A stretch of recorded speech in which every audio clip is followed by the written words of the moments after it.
డబ్బులు సంపాదించడం ఒక కళే, కాని సంపాదించింది నిలబెట్టుకోవడం అంతకంటే పెద్ద కళ.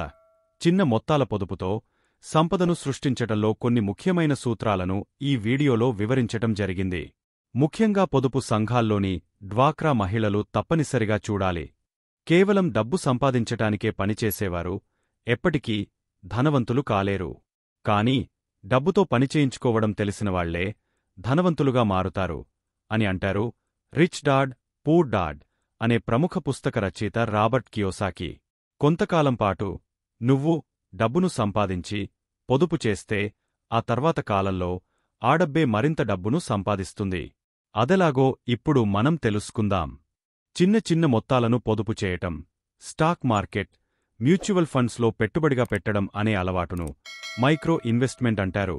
బ్యాంకులు, పోస్ట్ ఆఫీస్, జీవిత బీమా సంస్థలు, ఇతర ఆర్థిక సంస్థలు అందచేసే పొదుపు పథకాల్లో చిన్న మొత్తాలను పెట్టుబడి పెట్టడాన్ని మైక్రో ఇన్వెస్ట్మెంట్గా భావించవచ్చు. అసలు సంపద సృష్టికి రెండే మార్గాలు. ఒకటి, ప్రస్తుత సంపాదనకు అదనంగా ఇంకొంత సంపాదించటం, లేదా ప్రస్తుతం చేస్తున్న పొదుపును పెంచుకోవటం. అంటే మీ ఆదాయంలో ఖర్చు చేయగా మిగిలిన సొమ్మును దాచుకోవటం అనేది మీ ప్రస్తుత అలవాటు. అయితే దాచుకోగా మిగిలిన సొమ్మును ఖర్చు చేయటం అనేది డబ్బును సృష్టించటంలో ముఖ్యమైనది అని తెలుసుకోవాలి. ఇక్కడ ముఖ్యంగా గుర్తుంచుకోవలసినది ఏమిటంటే, మీ ఆర్థిక స్థితిని మీ సంపాదన నిర్ణయించదు. మీ ఖర్చులే నిర్ధారిస్తాయి.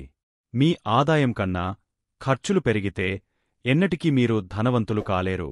ఆదాయ వ్యయాలు బేరీజు వేసుకుని వ్యయాలను తగ్గించుకొని పొదుపును పెంచుకోవాలి. వాస్తవానికి పొదుపు చేయటం చాలా సులభమైన పని. ఒక్కసారి అలవాటైతే మరలా మానలేనంత వ్యసనంగా మారుతుంది. మీరు దాచుకున్న సొమ్మే కష్టకాలంలో మిమ్మల్ని కాపాడుతుంది. మీరు కష్టపడి సంపాదించిన డబ్బుని ఏ విధంగా దాచుకోవాలి, ఎక్కడ పెట్టుబడి పెడితే అధిక ఆదాయం వస్తుంది, లేదా మీ దగ్గర ఉన్న డబ్బుని రెట్టింపు లేదా 10 రెట్లు ఎలా చేయాలి అని గట్టిగా ఆలోచించాలి. మీ సమీపంలోని బ్యాంకు మేనేజర్ లేదా మీ పోస్ట్ మాస్టర్ని సంప్రదిస్తే మీకు మంచి సలహా లభించవచ్చు. గుర్తుంచుకోండి, పేదరికం నుండి ధనికులుగా మారాలనే కోరిక మాత్రమే ఉంటే చాలదు. అందుకు మీ కృషి కూడా గట్టిగా ఉండాలి. ఆ దిశలో పొదుపు అనే అలవాటు మిమ్మల్ని మీ గమ్యం వైపు నడిపిస్తుంది. చిన్న చిన్న మొత్తాలు పొదుపు చేయటం క్రమంగా అలవాటు చేసుకోవాలి. ఏదైనా ఖర్చు చేస్తున్నప్పుడు ఇందులో మనం ఎంత ఆదా చేయగలం అని ఒకసారి ఆలోచించి కొంత మొత్తం అందులోంచి పొదుపులోకి మళ్లించాలి. ఇప్పుడు బ్యాంకులు, పోస్ట్ ఆఫీసులు చాలా రకాలైన చిన్న మొత్తాల పొదుపు పథకాలను అమలు చేస్తున్నాయి. జాతీయ saving certificate, recurring deposit, public provident fund, national pension scheme, mutual funds, Kishora Balika పథకం, ఇన్సూరెన్స్ పథకాలు, పెన్షన్ పథకాల వంటి అనేక పొదుపు పథకాలలో ప్రజలు సురక్షితంగా డబ్బులు దాచుకోవచ్చు. మ్యూచువల్ ఫండ్స్లో నెలకు రూ. 250 చొప్పున చేసే పొదుపు 25 సంవత్సరాలలో సుమారు 6 లక్షలుగా వృద్ధి చెందుతాయి. దీర్ఘకాలం పాటు చేసే చిన్న మొత్తాల పొదుపు మెచ్యూరిటీ తర్వాత మీరు ఊహించనంత పెద్ద మొత్తంగా మీ చేతికి అందుతుంది. అందుకే మీరే కాకుండా మీ పిల్లలకు కూడా చిన్నప్పటి నుండే పొదుపు చేయటం అలవాటు చేయండి. మీ పిల్లలకు మీరేమీ ఆస్తిపాస్తులు ఇవ్వకపోయినా పొదుపు చేసే అలవాటును చిన్నప్పటి నుండే నేర్పిస్తే వారికి ఆర్థిక క్రమశిక్షణ అలవాటయ్యి సంపాదనాపరులుగా మారతారు.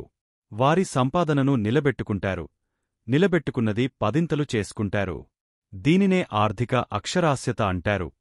పొదుపు అనేది కేవలం అంకెలకు సంబంధించిన వ్యవహారం కాదు అని మీకు అర్థమయ్యిందిగా. ఇది ఒక నిబద్ధతతో ముడిపడిన విషయం. మొదట మనం సంపాదిస్తూ ఆనందించాలి. ఆ తర్వాత పొదుపు చేస్తూ ఆనందించాలి.